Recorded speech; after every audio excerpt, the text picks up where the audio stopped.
If Chris Brown is who comes to your head when you think of African music, then we need to have a discussion. Come, I have gist for you. But first, welcome to Culture Crush. I'm your host, Michelle, and I'll be your pop culture crush. It's my job to bring you a weekly dose of African entertainment news. So, grab a drink, take a seat, and let's gist. Top headlines. Here are the top stories of the week. Number 1, excitement all across the board as Tems bags the Best African Music Performance Award at the 67th Grammys for her song Love Me Jeje. She beats out Wizkid, Davido, Yemi Alade, Lojay, Asake, and Chris Brown. Wait, hold on. Did I read that right? Chris Brown in the Best African Music Performance category?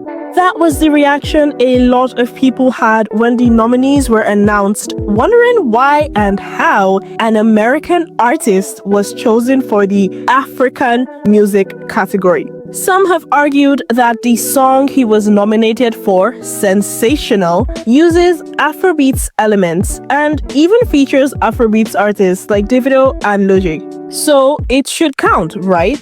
However, many think it's unfair that an artist like Chris Brown, who already qualifies for most other categories, is now being included in a category that was made specifically for African artists, not just Afrobeats. Well, Harvey Mason Jr., the Grammy CEO, in an interview with the BBC, said, "Music is about inclusivity. We don't want to fence people out of genres. If we start deciding who can and can't make a certain type of music, we lose the essence of creativity." Are you convinced, or do you think the category should be left to actual African artists? Let me know in the comments. Number 2, since this is the month of love, it wouldn't be right if I didn't mention lovers. Okay, that being said, let's talk about relationship blogger Blessing CEO and her ongoing feud with Big Brother Naija star Victoria Adeyele, aka V. Okay, so this whole thing started as part of the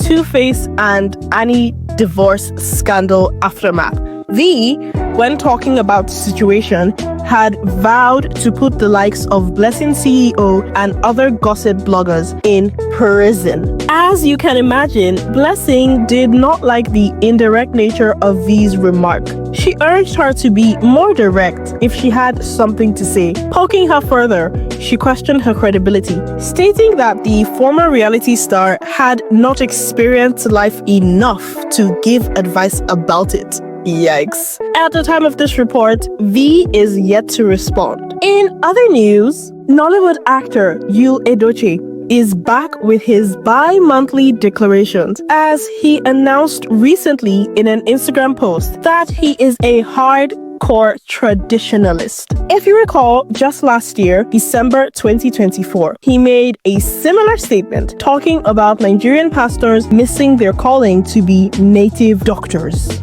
He emphasized that most Africans are afraid to embrace their roots because of what the masses might say. According to him, when he talks about the calling to be native doctors, he doesn't mean they should deny God. He just means that God has called them in a different way.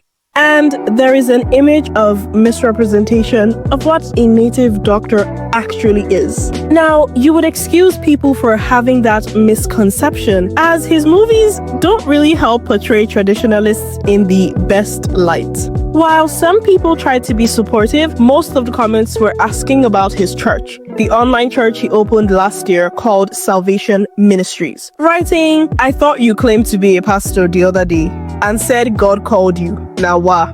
Anyway, what do you guys think? While you're typing that, let me tell you what Pretty Mike did at Yomi Caswell's party. Celebrity stylist Yomi Caswell recently celebrated his 40th birthday party, and tons of celebrities came out to celebrate with him. Among the guests was Pretty Mike. And if you know Pretty Mike, then you know he always makes an entrance. a controversial entrance. Well, this time was no different, as he showed up with an entourage, including some girls dressed like they were partaking in a sacrifice, carrying what appeared to be 2 human heads. What the actual heck? As is the case with most of his costumes, Nigerians did not like this one bit, calling him out for going too far. He captioned the now viral video saying, "Times are difficult, but joy is coming. The process is sure. Just know this.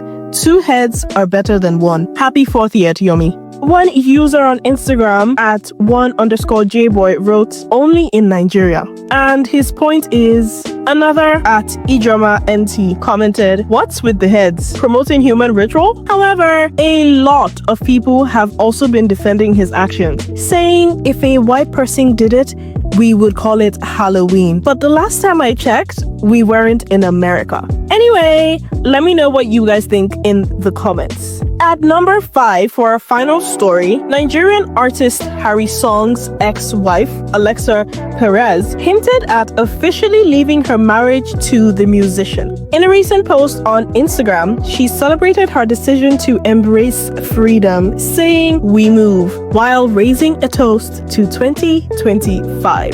Perez had announced the couple's separation, publicly calling out Harry Song's faults. She called him a bedwetter, and he accused her of infidelity, claiming she got pregnant by another man. That was in 2024. Right now, it seems like things are over between the couple, and Perez is ready for a fresh start in her life.